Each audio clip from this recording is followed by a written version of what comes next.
I'm here with Tammy from NCPP. Tammy, would you like to give a little intro and talk about NCPP a little bit? Sure. So NCPP stands for the National Cooperative Procurement Partners, and we're North America's association for cooperatives. So we're not a cooperative, we're an association for the entire industry. So our makeup of members is 360. We have cooperative partners like Savvik. We have strategic suppliers who have cooperative contracts. And to me, the most important group is public procurement and government folks. We have thousands of members as well. That's awesome. And what's your role at NCPP? What do you do there? What do I do? So I am the executive director for the association. And so I do a lot of speaking and presentation for education content, both on the government side of the procurement table as well as the supplier side. So we need to train both sides of the table in regards to cooperative purchasing and its benefits. But in addition to that, I bring my experience of 26 years as a government manager and also the last 5 as purchasing agent for the city of San Diego, which at that time was the nation's 9th largest city. So I always sort of had that procurement hat on my head. Oh, for sure. I'm sure a lot of our members have probably been in that position that you were in, where they were, buying for larger organizations, and it's just there's a lot to the process. And I know NCPP has a lot of resources for those procurement officers to try and make their lives as easy as possible. And Savvik's just super happy to be a part of it. Just education and advocacy all around is something that we're like incredibly passionate for, because a lot of our members don't know that they can use our public bids. Right. So you're more qualified too than I am. So could you kind of talk to the legality of piggybacking on public bids? Sure. So the concept of cooperative purchasing has been around for a while, and it actually is a contracting vehicle that's approved by the American Bar Association, as well as the National Institute of Government Purchasing, the nation's largest purchasing organization. So the concept is fairly simple. A solicitation is done on behalf of other agencies so that they can then piggyback upon it. And the benefits are these. First of all, it saves time. One of the biggest complaints about procurement is how long it takes. Well, the solicitation process is what it is. So the fact that a cooperative organization has already done that long solicitation process for you, that saves a lot of time where you can quickly get goods and services within a week or two. Second, it saves money, because just think of it this way. If I do my own bid, yes, that's my spend, and the supplier's probably going to give me a pretty good price. I am a large city. But if I use a cooperative contract and all of the other agencies across the United States are using that same contract, the supplier has given the best pricing possible. So it drives down all of our pricing and we all can save. And then finally, there's a last part I like to make a point of, particularly since the pandemic. Whenever you need to buy something quickly, co-ops come into play during emergencies, last minute gap fillers, or even the end of the fiscal year when you have a department that has $50,000 and they have to spend it in 2 weeks or they're going to lose it. Cooperatives really come into play during those strategies as well. It's really fun that you mentioned the pandemic. I guess not fun as much, but we at Savvik have been working to try and find cooperative solutions for our members that are for normal products that are domestically made. We recently signed to get gloves into the Savvik store. We were able to supply flush syringes and masks during a time of that insecurity. And we tell our members sometimes, it's like you may have 30 stations at your department, but we have 15,000. So we can drive that price even lower than sometimes you can get it. So it's really a matter of Savvik is here to try and save the end user money, which I think are that point, because cooperative people don't realize that cooperatives, they want their contracts to be successful. They want their suppliers to meet all the expectations of that contract. So it's almost like another group on your side, or to help you facilitate or answer questions. Or if you have social goals where you need sustainability, you need certain products to be sustainable, or you need more MBE, WBE, disadvantaged business contracting, you can actually reach out to the cooperatives and say, these are some of our goals. How could your contracts help us meet those goals? And so that's another way that cooperatives really can be sort of a partner in this relationship. Absolutely. So our biggest thing for our customers, I think, or for our members to use our contracts and buy these buy from these vendors that we have, already done these bids and already have these contracts in place with, is that there's just this barrier to entry of like education. They don't Sure, think that they can use it, but they also don't know how easy it is to kind of sure. jump on that contract and to use that pricing.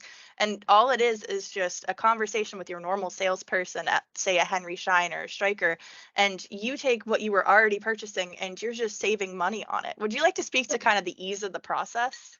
Yeah, sure. And actually, there is still due diligence that must be conducted. And I always say that as a former purchasing agent. But what we did as an association, we went out to government managers across the nation and said, so you're getting ready to piggyback on a contract. It could be a cooperative contract, could be a state contract or another agency.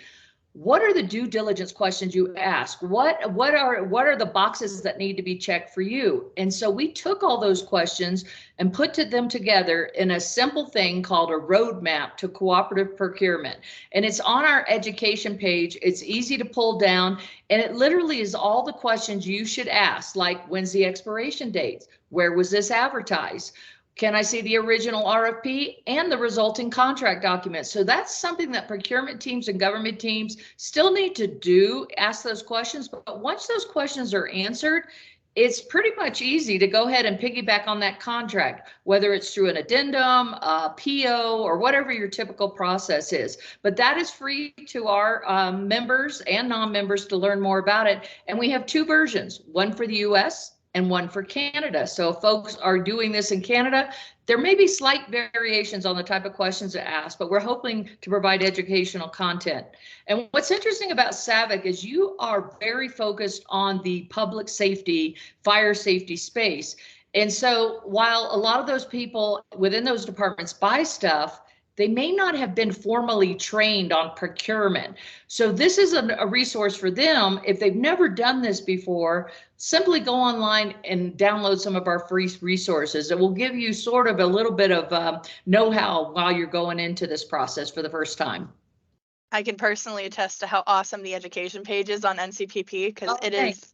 it is so well done. The graphics are so wonderful. Okay. The information is so poignant, and it's going to benefit a lot of our members. I'm really excited. I'll have it linked. If this will probably go up on our socials and on our YouTube, so I'll have it linked in whatever description that we have here, if Awesome. you'd like to check that out. Um, but we also have, it's funny you should mention the due diligence questions as well. We try to stay as transparent as possible at Savvik Sure. with our bid process. So once you become a member to the site, we have every one of our vendors has a page, and that page has all of the information about that contract. So if you're looking for medical equipment and you wanted to go through Stryker, you could go to the Stryker page on the Savvik website as a member. You could log in and you can see the original RFB. You could see any amendments made to it. You can see our pricing with Stryker. You can see the original proof of publication and where it was ran, the dates, the bid ID number, That's and you can see awesome. some information about our bid processes, our standards of conduct, and just kind of how we put that bid out there is so that those due diligence questions are super easy for everyone to answer, because it's That's public awesome safety that you is put it, that you made it readily available. And maybe to make a point too, when you talk about a member of Savvik, actually it is free to be a member of Savvik. So absolutely. it's not like there you need to pay a fee to get access to these contracts. It is free to government. And I always try to stress that people don't have to pay for these services. It's readily available. Absolutely. And to use our contracts too, there's no obligation to use any of our contracts. You could be a member and just use our store to get discounts on items like 511 or flush syringes. You Sure. don't have to necessarily use all of our publicly bid contracts in order to be a member. And when you use our contracts, there's no fees there either. We negotiate those directly with the vendor so that we're still saving you money and we don't have to charge you a dime. We wanted to kind of impart just how easy it really is to use these contracts, just how, like, we know it can save money and we know it is legal now, but how easy is it to just jump on a contract? So once you've decided you want to buy whatever it is, a widget. So here's a couple strategies. One is you can research, you can go to the vendor themselves, a supplier, if it's a specific supplier, and say, do you have any cooperative contracts?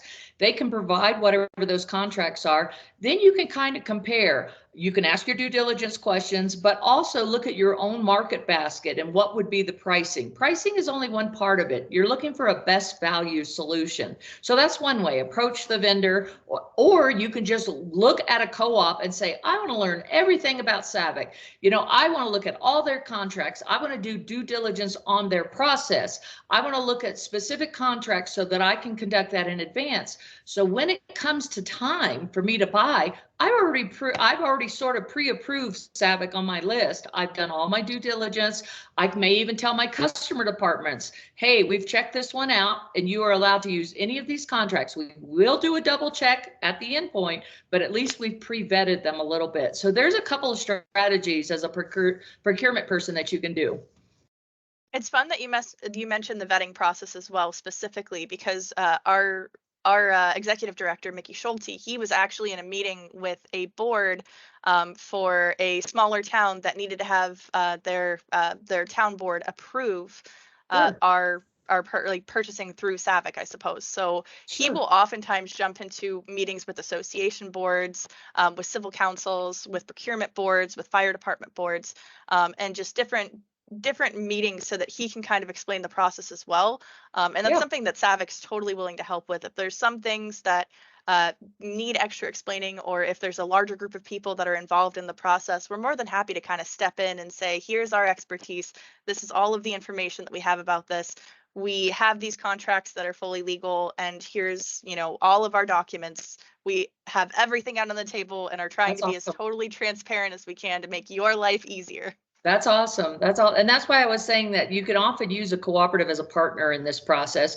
And even during COVID, we at NCPP, as well as some of our cooperative partners, would get emails about, I need this kind of PPE product. I need this kind of safety gear. And what was nice is that we could do the research and then come back to procurement and say, these are the 3 or 4 contracts we found for you. Here's the suppliers. And oh, by the way, here's the direct contact information to start finding out more information, or to ultimately place an order. So leverage your co-ops and let them do some of the research for you. For sure. I can personally attest, my executive director has been a fiend trying to get all of these domestically made products so that if supply chain crashes, our members have PPE. So that's awesome. Been our big goal of the year. And we've already got flushes, masks, gloves, and a couple of other domestically made items on contracts right now, which are cheaper for our members. Awesome. We have been trying to kind of, I guess, wave the flag of procurement, and you know how we are a nonprofit just here to try and help our members to save money, and the savings are, you know, pretty wild on the Savvik side. We've also been trying really hard to educate our vendors to let them know, hey, this is a contract that you can offer to your, you know, your clients, our members, that can save them some money. So it'll net you basically the same as a salesperson, but then it does save them money. So if you have an agency that's struggling, you know, you can say, hey, this Savvik contract will, you know, cut some time off of it. Or if you have someone who's not a member and send them over to us, they can see all of those documents, all of the information, and kind of who we are. Sure. Sure. One good point about price I also want to make, that when Savvik or any other co-op negotiates the contract and the pricing is locked in, and pricing could be percentage off manufacturing, it could be a ceiling price to be negotiated. But what's good about the pricing, it's kind of been locked in. So think of it this way: how much is the cost of a generator before a hurricane, and then how much is the cost of a generator right after that hurricane? So with a co-op, you're getting the pre-hurricane prices because they've already been locked in. There's no ebb and flow of prices that you see in the private market. These have already been negotiated on your behalf. So that's another big benefit for me as a purchasing director, because in San Diego, we always had fires or, you know, all kind of emergencies come up. And I love that the pricing was already locked down. Absolutely. And that's another thing that we attest to, just being, we started as just a Minnesota-based organization. So all of our contracts were just Minnesota, but now we are throughout North America. So we have contracts that work within the US and some in Canada as well, that give you, like, if you have a natural disaster in your state, like an ice storm in Minnesota or fires in San Diego, You're not held down to just using contracts with vendors in that state or just with other people in that state. You have this major range of just vendors and different products and at different pricing that you would probably get if you were a smaller, more localized co-op. Sure, So it gives an advantage to our members for sure. It's also just kind of a good process for, like, it's a good practice for just saving time. I can't say enough good things about using cooperative purchasing like contracts and using like cooperative contracts in general, even if they're not publicly bid. Um, but I wanted to know if you had anything else to say, kind of aiming towards the procurement officers who may be sure, on the fence about using Savvik. And now that we have this partnership with NCPP, if there's any other resources you'd like to give sure. to those, yeah. Happy to. So NCPP is actually, we're planning for 2023, and we are really going to roll out a lot of new topics. So the strategy and the changes and trends for cooperative purchasing are these. A lot of people are buying commodities for years and very comfortable in the commodity, but we also are rearing into new areas. So for instance, installation services. So you buy those security cameras that are going to be on your school or your wastewater treatment plant. But then who's going to put those cameras up, and who's going to run the electrical, and who's going to reinforce the roof? Same with HVAC. You buy the unit, but now you need somebody to put it up on top of the roof and do all of that work. So installation services and bundling of services with commodities is becoming a new trend. Also construction, particularly after emergency, when you have demolition, you have debris removal, you need to repair things quickly. That leaky roof in the gym, you need that fixed before basketball season. So co-ops can really help in those areas. And then there's things like surplus property, financing, all kind of consulting services. There's new contracts always coming out there in the field. So procurement teams, whereas they might have been comfortable with commodities, are now learning that there's a whole lot more stuff. Again, NCPP is also wants to sort of tailor some of our training to non-procurement folks. So stay tuned, because we are going to be rolling out a specific webinar just for public safety folks. They might not have been trained in procurement, but we're going to help train them.